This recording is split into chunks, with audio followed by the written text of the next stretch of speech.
오신 주님 주의 나라 임하셨네. 이 땅 위에 주님께 영광. 지금으로부터 2600여 년 전에 지금 우리가 느끼고 있는 것과 유사한 답답함을 느껴야 했던 한 선지자가 있었습니다. 바로 예레미야였습니다. 예레미야 선지자는 자신의 조국 남유다의 패망과 또 백성들이 다 포로가 되어 끌려갈 것을 예언해야만 했습니다. 하나님의 선지자로서 나라와 민족을 위해 축복을 하는 일은 얼마든지 기쁘게 감당할 수 있겠지만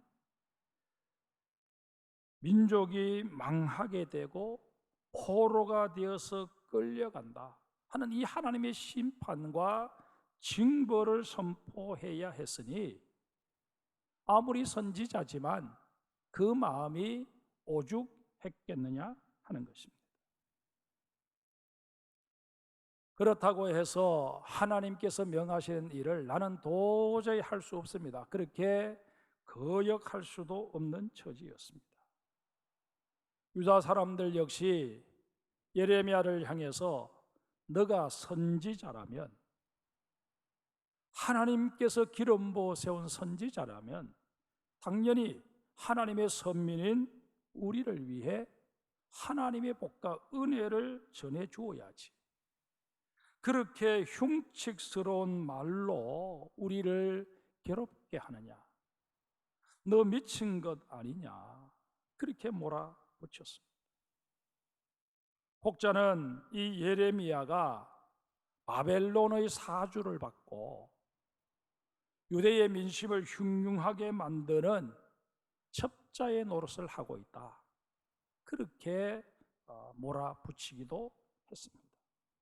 이러니 예레미야의 눈에서는 눈물이 마를 날이 없었습니다. 오죽했으면 애가 슬픔의 노래를 지어서 불렀겠습니까? 하지만 정작 이 예레미야를 가장 힘들게 하고 슬프게 했던 것은 남유다 백성들의 태도였습니다. 이들은 하나님의 진노가 코앞에 닥쳐왔음에도 불구하고 그것을 전혀 인식하지 못한 채 우리는 아무 일 없다, 평안하다, 안전하다, 그렇게 떠들고 다닌 것입니다.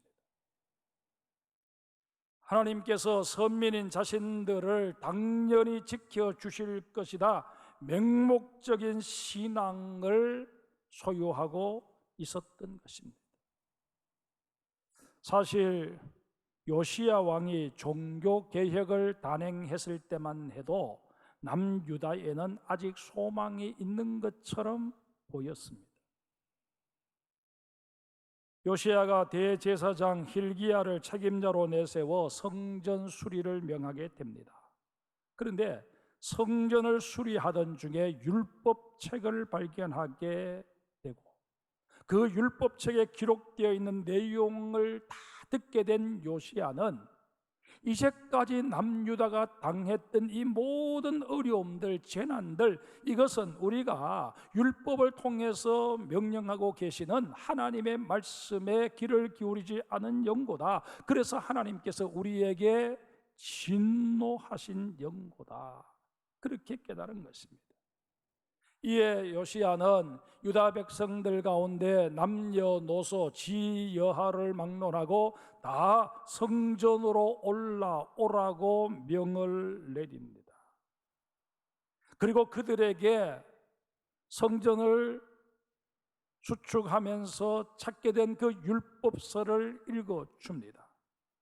또한 그들에게 너희들이 이제 율법에 적힌 내용들을 들었으니 하나님께서 우리에게 명령하신 바를 이행하자, 그렇게 결단을 촉구합니다. 남유다의 이른바 종교개혁의 횃불이 불타오르기 시작한 것입니다. 요시아는 바알과 아세라 상을 찍어서 불태워버리고 드라빔과 우상과 갖가지 가증한 것들을 다 불사르게 했습니다. 이스라엘 땅을 더럽혔던 창녀와 신접한 자와 점쟁이들을 멸하였습니다. 그리고 하나님이 명하신 각종 절기와 성전 제사를 회복했습니다. 드디어 남유다에 하나님의 영광이 회복되는 듯 했습니다. 그런데 그 어간에 애굽 왕 바로 느고가 유다를 침공해 옵니다.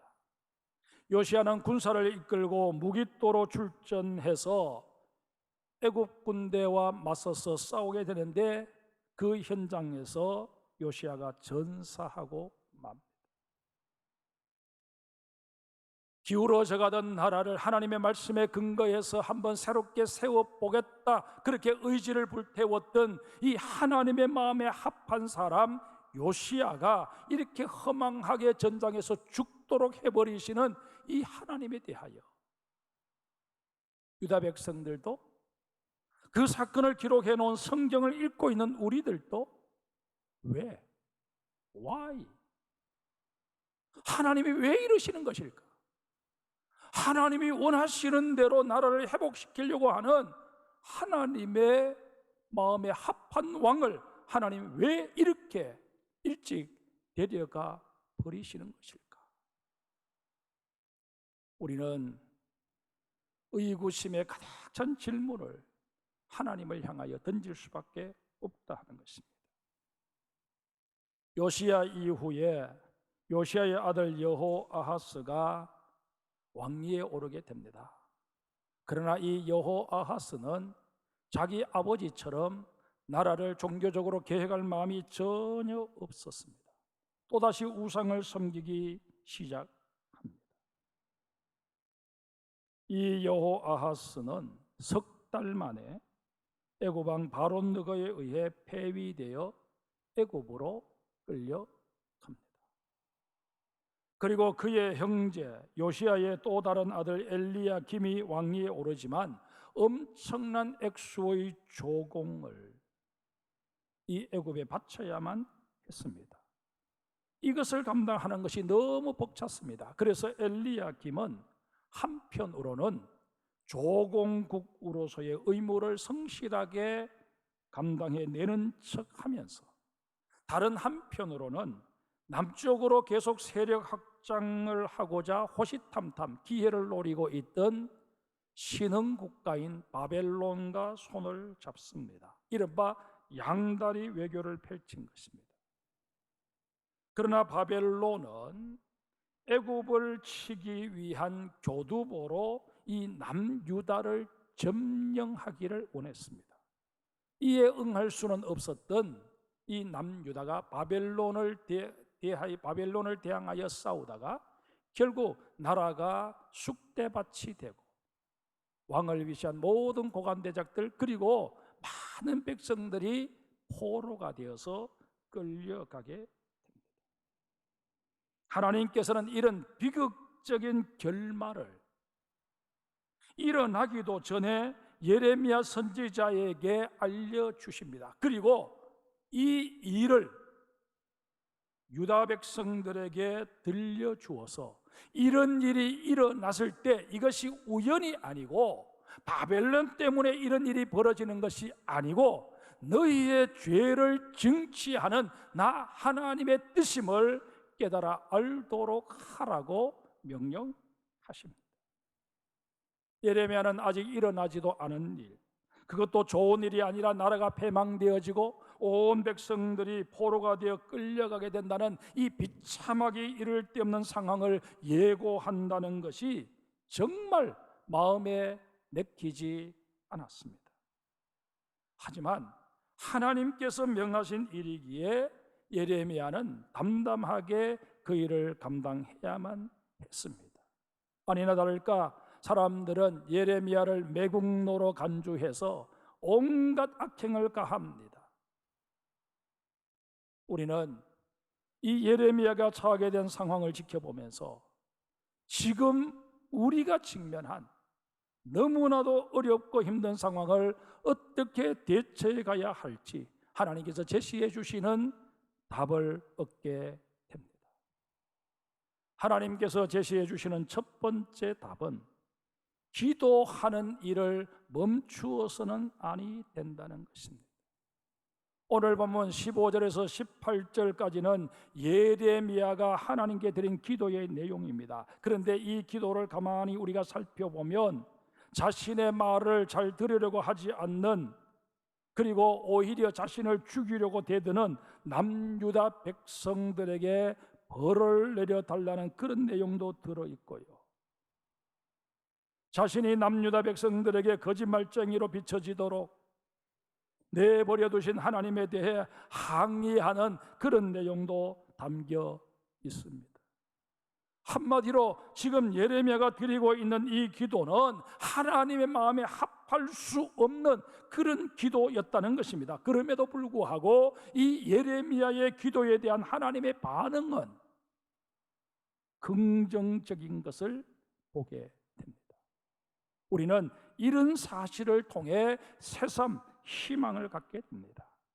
하나님께서는 여러분과 저의 모습 속에서 완벽을 찾으시는 게 아닙니다.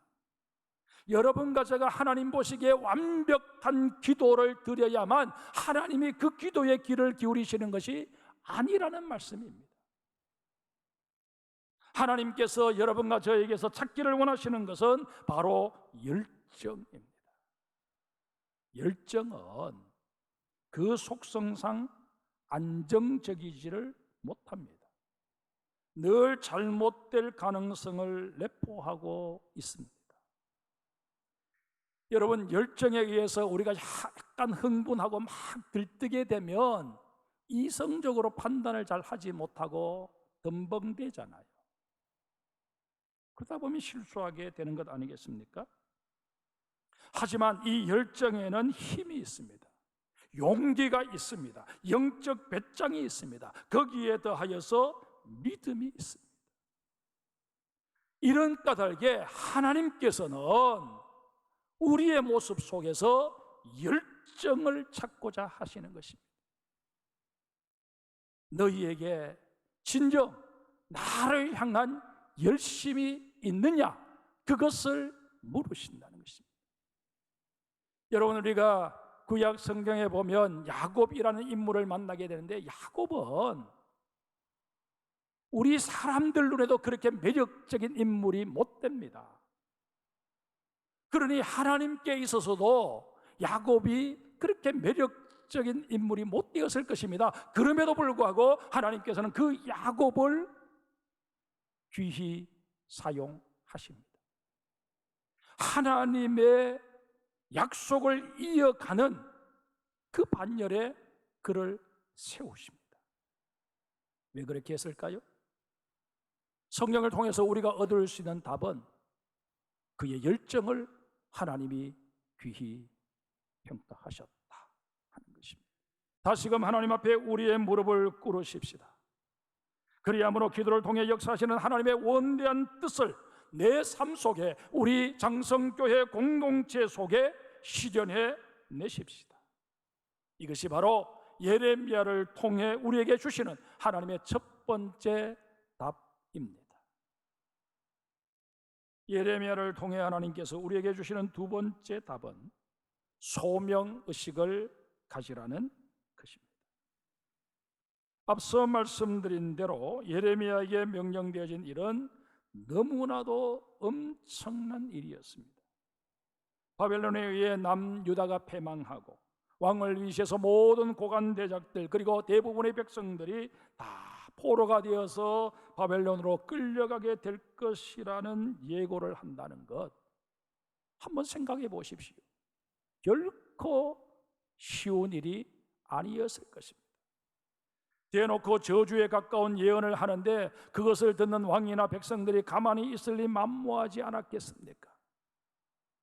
이러니 예레미야가 아무리 강심장이라고 한들 왜 두렵지 않고 왜 떨리지 않았겠습니까? 그러나 예레미야는 자신의 그런 속내를 전혀 드러내지 않고 담담하게 하나님께서 예언하라고 하신 내용들을 남유다 백성들 앞에서 선포합니다. 여러분, 예레미야도 분명 우리와 똑같은 성정을 가진 사람 아니겠습니까? 그러할진데 그가 어떻게 이렇게 엄청난 사실을 얘기하면서 담담할 수 있었을까요? 여러 가지 이유를 찾아올 수 있겠지만 그 가운데 가장 큰 비중을 차지했던 것이 바로 소명의식이었습니다. 오늘 보면 16절 보십시다. 만군의 하나님 여호와시여, 나는 주의 이름으로 일컬음을 받는 자라. 내가 주의 말씀을 얻어먹어 싸우니 주의 말씀은 내게 기쁨과 내 마음의 즐거움이오나. 예레미야는 자신이 이제까지 하나님의 선지자라 일컬음 받아왔다, 그렇게 밝힙니다. 선지자로서 분명한 자기 정체성을 고백한 것입니다.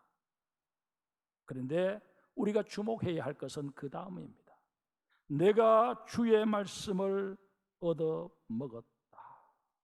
이 표현이 중요합니다.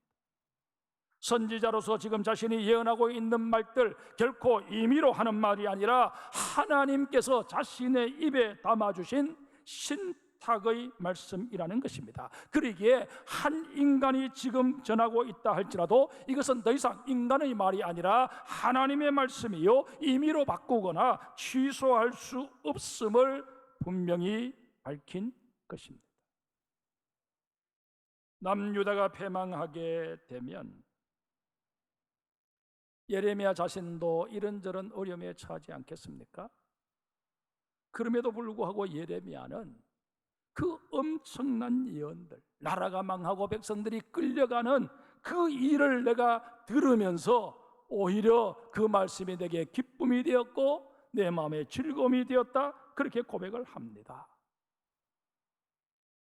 나는 예외이기 때문에 그런 것이 아니고 나도 역시 이 예언의 대상이 될 수밖에 없지만 나는 하나님이 이 모든 일을 계획하셨고 하나님의 뜻 가운데 이 일을 진행하실 것이기 때문에 그 일이 나를 항망하게 만들고 나를 공고하게 만들 것이 뻔하지만 그러나 나는 그 주의 말씀을 아멘으로 수용하겠다, 그 의미입니다. 여러분,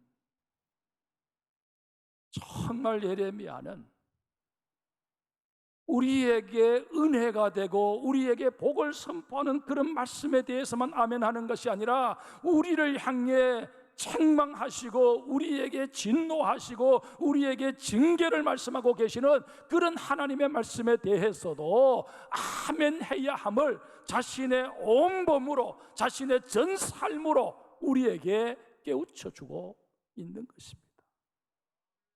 이게 믿음입니다. 이게 말씀을 대하는 우리의 태도가 되어야 합니다. 17절 말씀도 보십시다. 내가 기뻐하는 자의 모임 가운데 앉지 아니하며 즐거워하지도 아니하고 주의 손에 붙들려 홀로 앉아사오니 이는 주께서 분노로 내게 채우셨음이니이다. 예레미야는 하나님께서 주신 선지자로서의 사명을 보다 온전하게 수행하고 싶었습니다. 그래서 그 일을 위해서 자신을 절제하고 고립시켰습니다.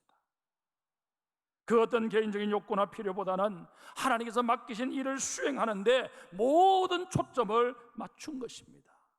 이게 바로 God first, 하나님 제일주의로 살아가는 삶의 모습입니다. 하나님께서 예레미야의 입을 빌어 우리에게 주시는 세 번째 답은 찬송하며 기다리라는 것입니다. 본문 18절을 보십시다. 나의 고통이 계속하며 상처가 중하여 낫지 아니함은 어찌 됨이니까? 주께서는 내게 대하여 물이 말라서 속이는 시내 같으시리까? 정말 힘든 예언을 했던 예레미야는 그 예언을 하고 난 이후에 유다 백성들과 어울려 하루하루를 보내는 것이 그야말로 생지옥과 같았을 것입니다. 모든 사람들이 예레미야를 향해서 손가락질을 하고 적대감을 드러냅니다. 그들 중에는 위해를 가하려고 하는 사람들이 한둘이 아니었습니다. 왕이나 대신들도 그를 시국 사범으로 몰아서 감금시켰습니다. 이에 예레미야는 하나님께서 명하신 일을 하다가 내가 이 지경에 이르렀는데 정작 하나님께서는 이런 나를 외면하시는구나, 그렇게 생각하고 하나님에 대해서 섭섭함과 마음이 상했습니다. 그래서 불평하듯 하나님 앞에 하소연을 합니다. 하나님, 왜 나를 돌아보지 않으십니까? 지금 내 형편이 어떤 줄 아십니까? 목마른 나그네가 시내를 발견하고 열심히 달려갔는데 모양새만 시내일 뿐 물은 이미 다 말라버린 그런 시내이라면 그 당혹스러움과 절망감이 얼마나 크겠습니까? 지금 내가 바로 이런 모양새입니다. 하나님, 이런 나의 형편과 처지를 헤아리시기라도 하십니까? 지금 그 불평을 토하고 있는 것입니다. 여러분, 이렇게 하나님을 향하여 불평하고 원망하는 이 모습, 이게 누구의 모습일까요? 우리의 모습입니다. 이게 인간이라는 것입니다.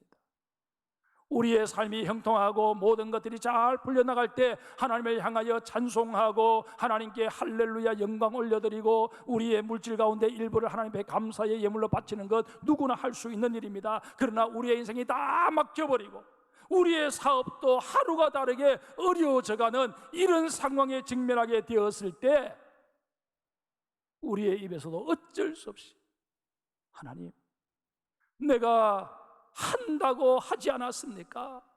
신앙생활 나름대로 열심히 하지 않았습니까? 그런데 어찌하여 나도 하나님을 알지 못하는 사람들과 똑같이 대우하십니까? 하나님 앞에서 불평하고 원망할 수밖에 없다는 것입니다. 이것은 내가 하나님의 큰 은혜를 입었다고 조금 전까지 그냥 할렐루야 감사 찬송 부르던 사람도, 소명의식이 투철한 그런 사람도 결국 50보 100보가 될 수밖에 없는 인간의 한계입니다. 그런데 여러분, 성경을 읽어보면 이런 인간들이 빠지게 된 그 슬럼프에서 또 자기 연민이나 절망감에 휩싸이게 될 때 사용하라고 우리에게 주신 것이 바로 곡조 붙은 기도, 찬양임을 확인할 수 있습니다. 하나님의 도우심을 늘 필요로 하는 이 험한 세상을 살아가면서 찬송을 통해 하나님, 제가 여기 있습니다. 지금 내 형편과 처지가 이렇습니다. 주님 앞에 고할 수 있어야 한다는 것입니다. 물론 하나님께서는 우리가 이렇게 고하지 않아도 우리의 앉고 일어섬과 들어가고 나감, 우리의 머리카락 하나까지 다 세신 바 되시는 것이 사실이지만, 그러나 그 하나님께서 우리에게 너의 형편과 처지와 지금의 상황을 찬송을 통해 소리 높여 내게 고하라 명하시니 우리는 그렇게 해야 할 것입니다. 사랑하는 성도 여러분, 찬송을 더욱더 가까이 하는 가운데 내가 하나님 멀리 있는 것이 아니라 하나님 지척에 있고 하나님은 언제든지 그 강한 오른손을 펴셔서 나를 도우실 수 있다 확신하는 여러분의 인생이 되시기를 주의 이름으로 축복합니다. 말씀을 맺습니다. 우리가 하나님께 기도하며 꼭 소명의식을 다지고 기다림 속에서 찬양을 통해 나를 세워가노라면 하나님께서는 오늘 보면 20절에 약속하신 대로 우리를 노성벽이 되게 하십니다. 마귀의 그 어떤 공격에도 무너지지 않고 마귀가 어떤 상황을 만들어내어도 낙심하지 않을 수 있도록 우리를 강하게 무장시켜 주시겠다 약속하십니다. 뿐만 아니라 마침내 모든 악한 자의 손에서 또 우리를 불안케 하고 낙심케 하는 모든 삶의 외부적인 요인들 속에서 우리를 온전히 지키시고 구원하시겠다 약속하십니다. 이 하나님의 말씀에 아멘하며 다시금 일어나 주님께서 나아가 승리자의 모습으로 빛과 소금으로 살아가라 명하시는 세상살이에 성공하시는 여러분 모두가 되시기를 주의 이름으로 축복합니다.